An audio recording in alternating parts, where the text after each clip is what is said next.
Big boss Malayalam 7-ാം സീസണിൽ അധികം haters ഇല്ലാതെ മുന്നോട്ട് പോകുന്ന മത്സരാർത്ഥികൾ ഒരാളാണ് ആദിലയും നൂറയും.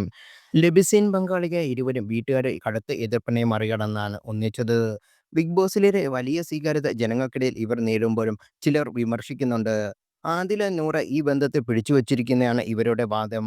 കഴിഞ്ഞ ദിവസം സോഷ്യൽ മീഡിയയിൽ ഈ വാദം ഉന്നയിച്ച ഒരു കുറിപ്പ് വ്യാപകമായി വൈറലായി മാറുകയാണ്. നൂറയെ തനിയിലേക്ക് മാനസികമായും വൈകാരികമായും കൊളുത്തിവച്ചിരിക്കുകയാണ് ആദില.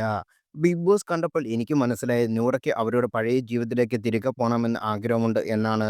തൻ്റെ കുടുംബത്തിനൊപ്പം വീണ്ടും ഒന്നിക്കണമെന്ന ആഗ്രഹം നൂറയ്ക്കുണ്ട് എന്നാണ് എനിക്ക് മനസ്സിലാകുന്നത്. എന്നാൽ അതിൽ ആദിലയാണ് തടസ്സം നിൽക്കുന്നത്. ആ തടസ്സം ഒഴിവാക്കിയാൽ നൂറ തീർച്ചയായും വീട്ടുകാർക്കൊപ്പം പോകും. എൻ്റെ അഭിപ്രായത്തിൽ നൂറയുടെ ഫാമിലി തീർച്ചയായും ബിഗ് ബോസിൽ വരണം. ഫാമിലിയിൽ നിന്ന് ആരെങ്കിലും വന്നുവെങ്കിൽ നൂറയുടെ ഉമ്മ തീർച്ചയായിട്ടും വരണം. എന്നിട്ട് വളരെ സ്നേഹപൂർവ്വം മകളുമായി ഇടപഴകണം. പോകാൻ നേരത്ത് ഒരൊറ്റ ചോദ്യം ചോദിച്ചാൽ മതി മോളോട്, "ഉമ്മാന്റെ കൂടെ പോരുന്നോ മോളെ" എന്ന്. നൂറ് തീർച്ചയായും കൂടെ വരും എന്ന് ഉറപ്പാണ്. ഉമ്മയുടെ ആ ഒറ്റ വിളിക്ക് വേണ്ടി മാത്രം കാത്തിരിക്കുകയാണ് അവൾ എന്ന് എൻ്റെ മനസ്സ് പറയുന്നു. അങ്ങനെ സംഭവിച്ചാൽ അത് മലയാളം ബിഗ് ബോസ് ചരിത്രത്തിൽ എന്നല്ല, ലോക ബിഗ് ബോസ് ചരിത്രത്തിൽ തന്നെ ഏറ്റവും വലിയ ടെസ്റ്റാവും എന്നാണ് ചർച്ചയാകുന്നത്. എന്നാൽ വീട്ടുകാർക്ക് വേണ്ടി ആദിലയെ ഉപേക്ഷിക്കില്ലെന്ന് മുമ്പൊരിക്കൽ നൂറ വ്യക്തമാക്കിയതാണ്. ആദിലയും അന്ന് സംസാരിച്ചു. "ഞാൻ മണ്ടിയായിരുന്നു. റീകണക്ട് ആകാൻ നോക്കി. പക്ഷേ അത് പാളിപ്പോയി.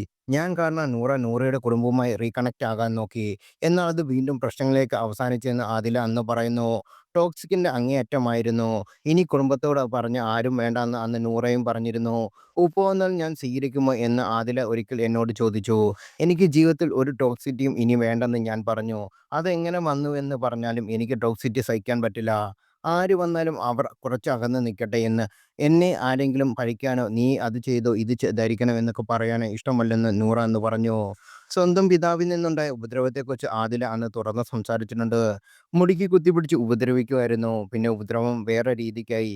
താനും നൂറയും തമ്മിലുള്ള ബന്ധം അംഗീകരിക്കാത്തതിനെ കൊണ്ടാൽ മാത്രമല്ല വീട്ടുകാരോട് അകലം കാണിക്കുന്നതെന്നും അന്ന് ആദില വ്യക്തമാക്കി. 8-ാം ക്ലാസ്സിൽ നിന്ന് എനിക്ക് ആ വീട് വിട്ടു പോകണം എന്ന് തോന്നിയിട്ടുണ്ട്. നൂറയ്ക്ക് വീട്ടിൽ നിന്ന് ഇറങ്ങിപ്പോകണം എന്ന് തോന്നിയിട്ടുണ്ടെന്നും അന്ന് ആദില പറഞ്ഞു.